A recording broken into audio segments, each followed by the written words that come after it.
Hello, Michelle. Good to see you on the mic. How's it going? Good to see you too, Lindsay. Everything is good over here. How are you? I'm feeling great today, Michelle, but I have a question for you. Yes. So do you typically wake up well before you start working, or do you just get out of bed in pajama pants, go to your laptop and start working? That's funny that you say that. So it depends on the day. It depends if I'm working at home or if I'm going out to my husband's office. And so it depends. But I am not one of those people that wakes up and has a peaceful morning and wakes up before my kids. That I don't do. It's like you see in commercials, like sitting in your picture window with your coffee, staring at the sunrise. That's not you, Michelle? That is not me. I wish you could see it. I wish you could see what my mornings are like. It's not peaceful. It's not good. But we get out the door, and then once my kids get dropped off, but then I can go and move on. Yeah, well, I think a lot of our listeners have kids and families, so they get what you're saying. Chaos in the home between 6 and 8 a.m., right? I mean, that's crazy. Yeah. So, Michelle, what are we getting into today?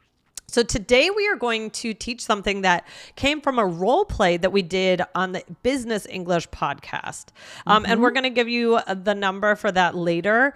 But Business English podcast, guys, if you haven't checked it out yet, you are missing out. Yes. We teach so much over there relating to business. But one of the things is that we don't say, this is only business English, because business is real life and you're real people, even when you're at work. So this is not, we teach things that can be good for out of the office as well, with a focus on what's important for work. Yeah, exactly. On that show, so you guys know our main idea is connection, not perfection. And what that means in business is it means relationships. Yes. So we show you how to build relationships in business over there. So guys, open up your search bar right now, wherever you're listening, type in Business English. You'll see the yellow pop up, hit that follow button right away. And we'll let you know which episode it was at the end.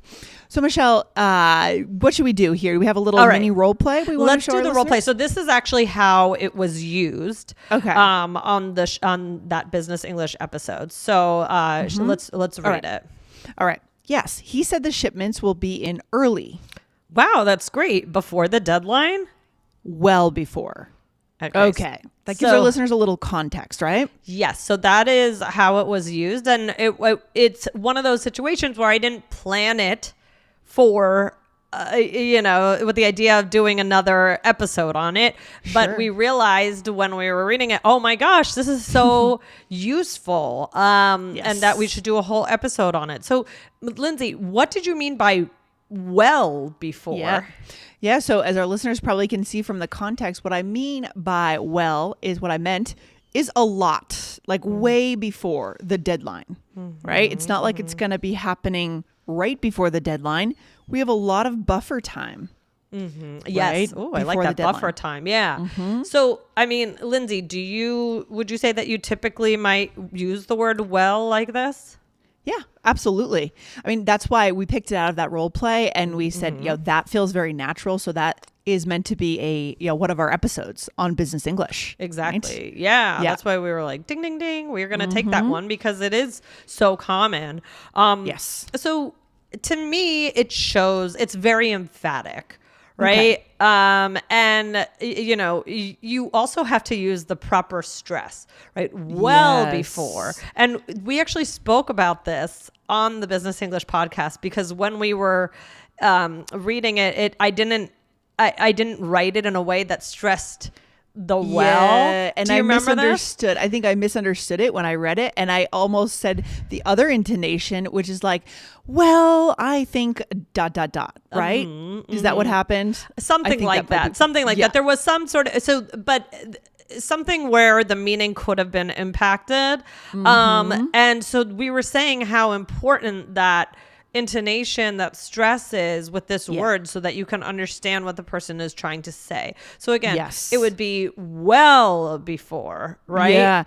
Yeah, and we exaggerate intonation a little bit on this show just to show you guys, but there does need to be a bit of a punch on this word, right? Again, just to repeat that last line, you said before the deadline, and I say well before the deadline. So that well needs to be punched just a bit. Yes, Okay. exactly. Good. So let's do some more examples here. Lindsay, you want to do the first one? Yeah. Here we go. We can say, I bought a new car well before the year ended, so I missed all the good details. Or sorry, I missed all the good deals. Details. Deals, not details. Deals, yeah. Or I knew her well before she applied to the position. Or trust me, we will be there well before the wedding. We don't want to miss the bride walking down the aisle. Oh my gosh, Michelle, have you ever... Or that's a good example of when you want to make sure you are there well before the time the ceremony starts. Have you ever walked into a wedding, a ceremony late? Has that ever happened to you? I've walked in like really just like right on the edge, you know, and where you're kind of sneaking past. What about you? I haven't done it at my own wedding. There were couples that snuck in. And I, in my mind, those couples are always like fighting with each other, right? Because there's been something that's happened. yes, exactly. Yeah. So not a good thing. Yeah. Yeah. So guys, I try to be there well before it starts. That way you don't miss it. And that's a time when you really don't want to mess it up, because you don't want to be walking down with the bride. Oh my gosh, can you imagine? There are certain, if we want to build a good life that includes a little less stress, right? There are certain deadlines we want to make sure we are well before. Maybe filing taxes, but I don't always do that on time either. Arriving at weddings. I don't know. There are other key things where you'll feel embarrassed if you do show up late, or if you miss a deadline, or you're too close to a deadline that you'll stress out. So this is a personality thing, right? Oh yeah. I would say also like doctor's appointments. Okay. Because if you push it too much, and I've done this. I mean, I remember there was I had a doctor's appointment, and it was for like an ENT, and it was in I didn't realize it. It was in a giant building, a giant hospital building, where you had to drive all around. And I was so confused. And I was running around outside trying to find it. And I ended up calling them, and they said, well, we were about to just like get rid of your appointment. So that's the thing is with doctors, sometimes then they just have to move on. So that's one you want to get there well before your appointment, at least a few minutes, because you don't want them to take away your slot, right? Because sometimes it can take 6 months to get for certain specialists, right? Michelle, could we also use the word way in this context too? Way before, well before. Is there any difference here? Yeah, it's a very similar idea. In my mind, I would say that way is slightly less formal sounding. Yeah, I would agree. What do you think? Yeah, I totally agree. It's kind of like the casual version of well. Way. Now, you could still say well before, that's still casual, but way does make it a little more spoken English, a little more casual. Just brings it down a notch in terms of formality, right? Yes. Okay. So then I bet our listeners are wondering, can we put well in front of any other words to have this same meaning, Michelle? What do you think? Right. Well, one is if we can do before, we can do after, right? There you go. So you could say well after. So that's significantly after. So she submitted this well after it was due. So I'm not going to give her points. This is when we have arrived late or we have missed a deadline, right? The concert started well after the time on the ticket. It was really irritating. That's always hard when you go to a concert or a comedy show and they have the opening act, or especially at a concert when they're playing music. They're playing background music and like you think every time a song ends that the show is going to start. It's true. And especially if you're really excited. I went to see Madonna a couple years ago here in Denver. And I think she came on pretty late, actually, possibly like 45 minutes late, if I remember correctly. And you're waiting and you're like, it's well after the time this was supposed to start. I'm ready to see Madonna. Come on. Let's go. Exactly. You could also you could do it also in a conversation like this. Here, let's show how it would be, not just in a one-liner. Okay. Did she call you by 8? She called me well after 8. It was too late for me. So there you go. So it's the same meaning. You're conveying the same feeling as when we put it before, but you have some options here. There's another option too, Michelle, which is well ahead of, right? So yes, similar to well before. Yep.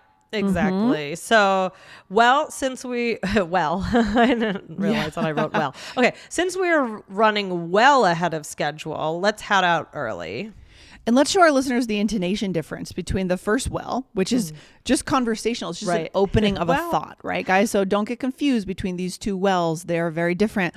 So we could say, well, since we're running well ahead of schedule, let's head out early. Did that feel right, Michelle, to you? Yeah. It sounded great. Yeah. Two different wells, two different ways of saying it. Yeah, exactly. And then there's still one more option. What is it? Well above or well below. So, the idea of much more or much higher or much lower, right? So there are well above 50 people here. Yeah, or this fell well below my expectations, right? The work fell, and this is when, let's say at work, you're responding to someone's what they've done, their project. This fell well below. You don't want to hear that from your boss, right? No. Not good. Okay. Because they're taking the time to say the well. It means it's really bad. Yeah. Yep. Okay. Yes. It's more intense. Yeah, exactly. So let's do a role play. So here I put us at a wedding. Oh, surprising, right? Not surprising, because this is one of the key moments, right? Yeah. All right. Love it. Here we go. Oh my goodness, I was almost late. Oh, did you leave before rush hour? Well before. That's odd. So much traffic. I was planning on getting here well ahead of the ceremony, but it was almost impossible. Are you staying late? Yes, of course. Are you going to be here after the party ends? Well after. I'm staying at the hotel. Nice. Okay. All right. So let's see what we did here for our listeners. Break it down. So I asked you, did you leave before? So this must be an evening wedding, right? Did you leave before rush hour? And I said well before. So I could have also said way before, but it basically means I left. I'm trying to say I left with plenty of time. I shouldn't have hit traffic. Right, exactly. This can happen, especially in certain cities, Los Angeles, Boston. The traffic's gotten really bad. I think where you're from, Michelle, Baltimore, Washington area, is supposed to be famous. The Beltway. The Beltway. Yep. Ugh. Yeah. What else? So then I said so much traffic. I was planning on getting here well ahead of the ceremony, right? So much more before it started. And you could have also said, I was planning to get here well before the ceremony, but you already said well before, so you might switch it up there. Right. And then you said, of course, are you going to be here after the party ends? And then I said what? Well after. So you're staying at the hotel, so you don't need to head out right away. Maybe there's an after party that you can attend. And this is kind of a fun conversation our listeners could get into with their friends or native speaking friends is, what kind of person are you? Like, are you a late person? Are you an on time person? Are you an early person? I think what people tend to fall into, and that's why it can be really disturbing if you're an on time person and you show up late, like to a wedding, that could be really awful. Yeah. But like people tend to fall in these three camps, right? And it's interesting. It's really interesting. It's definitely personality. Yeah, right? It's true. Yeah. It's true. Guys, remember this came from the Business English episode we were talking about. So that is episode 527. That was called Are You Right on Time or Running Behind? So as you can tell, this is a really great one to listen to now that you've heard this episode. So these kind of work together. All right, Michelle, what's our final thought for our listeners today regarding connection? What do you think? This is just a really great way to be emphatic. I mean, instead of just saying, I left before rush hour, right? It's just you're adding a little something more, a little something extra to the meaning. We also talked about the intonation here and how to stress it. So it's just a way of showing your personality and showing kind of a little bit behind the scenes. Right. Yeah. I like that idea. Yeah. Without, just by adding that one word. A little spark, maybe a little drama. Yeah. Maybe you're showing a bit of your frustration, like you were on the I-5 for way longer than you expected to be. I left well before I needed to, but I still sat in traffic. I sat in a parking lot, and we call heavy traffic a parking lot, right, Michelle? Yes, a parking lot. Yep. All right, good stuff. All right, we'll come back to the concept of traffic another day, I'm sure. Yes. But for now, Michelle, you have a good rest of your day. Guys, don't forget to go and find the Business English podcast and hit the follow button. All right? All right. Bye, Lindsay. care. Bye, guys. Bye.